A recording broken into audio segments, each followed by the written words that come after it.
I'm still seeing a lot of really eager people that are just really on the sidelines and just waiting and just itching for these mandatory regulations to disappear. So there's a lot of people in this camp, and there's a lot of people that will not travel until that comes to pass. And so what it comes down to is that a lot of these businesses, these tourism businesses, they're really just denying themselves the kind of success that they could be having.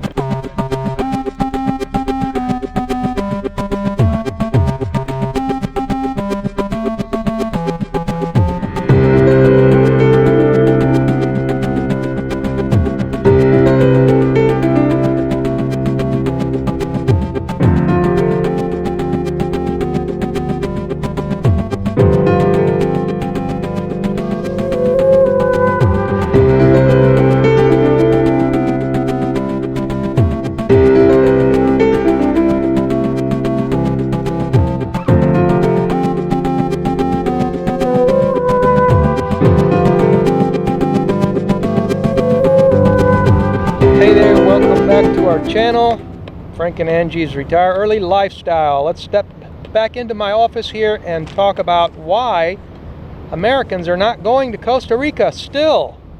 And I know there's been some talk about why they weren't going and all the usual suspects, but that's not what this video is about. Which reminds me of when we were walking through Bulgaria a couple of years ago. I just remembered when it first, and this was a couple of years ago when this 2020 idea first hit, and we were right there in Bulgaria exactly at that moment, and we were walking through this huge park, and I mean, this was one of the biggest parks you've ever seen. This was a really big, wide, it was very wide open spaces, and we were like the only ones walking through there.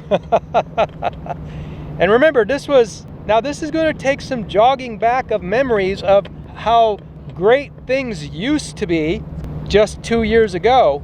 And so we're walking through the park, and of course it just, and I have to stress this, that things had just come down. The 2020 thing was early 2020, like January or February. And we're walking through this park, and the sun's shining, and it's beautiful, and there's all these trees, and there's nobody there but us walking through the park, except for us and these constables of peace, as they taught us in high school in America, or also known as Bulgarian policemen. And they barked something at us, blah blah blah, and I didn't understand him. And then I said, okay, I think I understand him now. But since everything had just hit and everything, and we didn't have the thing on us. We didn't have, well, I might as well say it, we didn't have the mask on us or anything. This had just come down, and of course at that moment, we made one of the first videos talking about people taking care of their health and their immune system and not being so scared.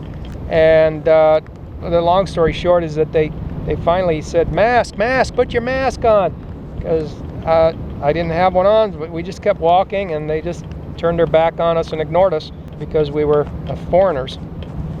You're reminiscing, Frank. Which, by the way, in the ensuing last couple of years, you saw these countries coming up with a variety of different regulations. Costa Rica is one of those countries that totally lost it and went berserk. At the very, very first, they were saying such crazy things like only people from this particular state with a driver license in the USA can come to Costa Rica. Like, for example, only people from New York with a driver license from New York and maybe a couple of other states can come to Costa Rica. They totally lost it and just went off the deep end with it. And of course, they found out super quick that wasn't going to work based on the numbers of their tourism dwindling. So yeah, if you want to starve yourself, you can make silly rules like that. So eventually they just dropped all that because, they had to. So it turns out that I guess that some of these rules, these knee-jerk rules that some of these places come up with, they must not be very good ideas to begin with, because they don't seem to last. And this is the thing that they did was that following that, they just said, well, forget that. We're not going to require anything except for insurance that covers you for this particular respiratory illness, which, you know, we still saw it as an encroachment because, you know, I mean, this is one of those things, I don't want to spend the whole video on this. I mean, look, not everybody, you know, believes in insurance. I mean, we don't carry any insurance not because we're insurance scoffs, but because we have other ways of addressing the issues that some people use insurance as a way to address the same issues. And so that would mean, for example, if you if you become ill, for us, we have natural ways of dealing with respiratory illnesses, and we have a natural way as shared on some of the doctors that are online, Dr. Mercola and such, that we've been using the whole time. And I haven't caught, ever since we've been doing the natural remedies for respiratory illnesses, I haven't caught anything. And I get on buses here, and I mean, they're full of people coughing and stuff, and I still don't catch anything because I have a remedy. Point being, my remedy isn't necessarily going to be the same as the next guy's remedy. And you can't really say, oh, you're being irresponsible, you could be doing this to people. No, that's not true, because I am addressing the respiratory illness issue. I'm just doing it differently than you, or somebody else, or this guy over here. I'm doing it my own way, and I'm actually staying healthy while doing it, and I'm actually not spreading anything because I'm healthy and I have, and all these reasons. And so the point being that so they passed that law, and they held on to that for a while, but even that they recently dropped, according to the article. They had to drop. And so they dropped their travel insurance? They dropped their insurance requirement and a testing requirement. One has to ask themselves, well, those rules weren't any good because they dropped them, and then these rules weren't any good because they dropped those. And so at what point do we say, well, how many different rules are these places going to try out before it comes out that none of them are any good? And so the bottom line is that a lot of people are still not going to go to Costa Rica because even though they've dropped those and these, they still have a mandatory masking indoors rule, which is simply still a remnant, which is the same thing a lot of these South American countries are doing. It's still a remnant. But the point being that so many of these rules are being ratcheted back that even just having these lingering rules, some people just instinctively know that they're no good from the beginning, and other people have to just wait and see, and other people are just believers. A lot of people are still not going to go to Costa Rica because they're still keeping some of these remnants of these nonsensical rules. Let's be clear here. I'm not trying to say that covering yourself, or if you want to wear a mask or whatever, or if you want to have a debate or whatever, that it's all nonsensical. What I'm saying is that the mandatory part is nonsensical.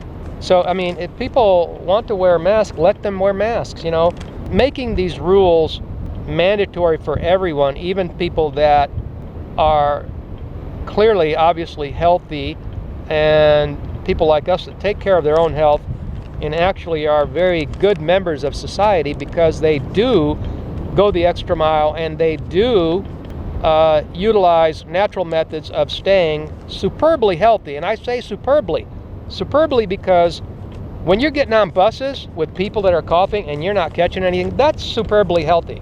Now, a weak person would be catching something. It's like back then when my mom was alive, she was getting on buses in the U.S., and she was wearing a mask, she was wearing gloves. She still caught a respiratory illness even though she was wearing gloves. She was wearing gloves, she was wearing the mask, and I think she got some shots or whatever, and she still caught it and almost died. So, I mean, some people are just going to be more susceptible to catching things, and so other people like us that do a superb job of taking care of our health just aren't going to be susceptible to anything, and they're just naturally, we just naturally repel. Maybe you haven't seen water roll off the back of a duck. They've got naturally, they got this duck fat that just makes water roll off of their backs, That's how we are with viruses. They just bounce off of us. You know, it's like we've got like a Superman shield against Thank God we've been blessed. respiratory viruses, and so that's an asset to society and to communities, to have people that are so healthy that they don't catch anything, and because they don't catch anything, they're not spreading anything. Those of us that are vigilant about our health and are constantly doing things to reinforce our fort, which is also known as your immune system, we're constantly reinforcing our defense systems. And therefore, when these things come around, they just bounce off of us. And so education is what's needed for people to, you know, but even for those people that just won't make the effort and are going to be weak and catch these things, they should be educated in knowing that if they're ill, they should voluntarily, you know, stay home. But making these things mandatory, as you can see, all it does is it causes, it's very bad for business, and that's why they end up ratcheting these rules. A person has to ask themselves if things were as bad as they're made out to be, would the cause of money or tourism justify allowing people to be dying like they're wanting you to believe just because they need the tourism? Does that make sense? You know, does it make sense to say, well, you know what, all these people are dying, but you know, we really need the tourism, so let them die. Let's just go ahead and keep our tourism. That makes no sense. I'm still seeing a lot of really eager people that are just really on the sidelines and just waiting and just itching for these mandatory regulations to disappear. So there's a lot of people in this camp, and there's a lot of people that will not travel until that comes to pass. You know, and so what it comes down to is that a lot of these businesses, these tourism businesses, you know, they're really just denying themselves the kind of success that they could be having, saying that they are already stating that mandatoriness of the regulations was not a good idea, and they're ratcheting them back. So that's what's happening in Costa Rica. We have other things to say about other places. There's a lot going on, especially Mexico, Ecuador, and Costa Rica, and a lot of other places. So check out our playlists, and thanks for coming to the video, and have a wonderful day.